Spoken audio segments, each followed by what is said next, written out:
TurboTax has stopped e-filing all state tax returns nationwide and an investigation into a fraud outbreak.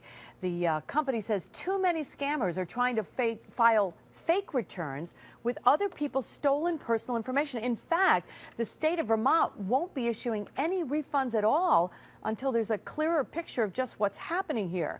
Our investigative reporter Jennifer Lewke is live tonight with the real deal on this one. And boy, this is something, Jen. Yeah, Liz, a number of states started noticing an increase in fraudulent filings. And when they notified TurboTax, the company shut down the e-filing system, at least for now, to investigate. If you've already filed using TurboTax, you're fine.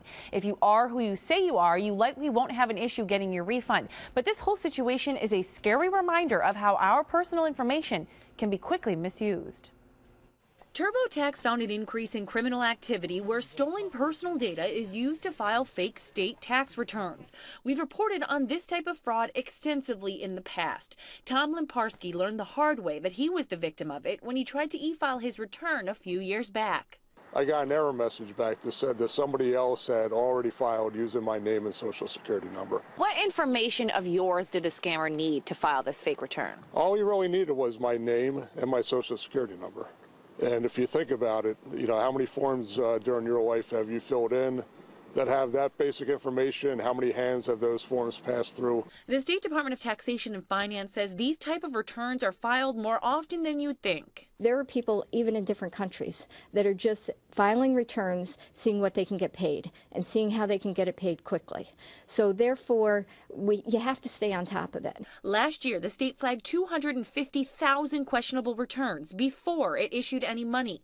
That ended up saving taxpayers nearly $450 million. We also have a group of people that are working, analyzing the data that comes in every night and looking for different patterns. And that's why the TurboTax announcement today wasn't a surprise.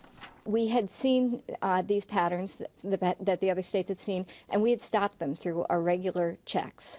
So we had already caught them in our net prior to actually hearing that other states were hearing about them.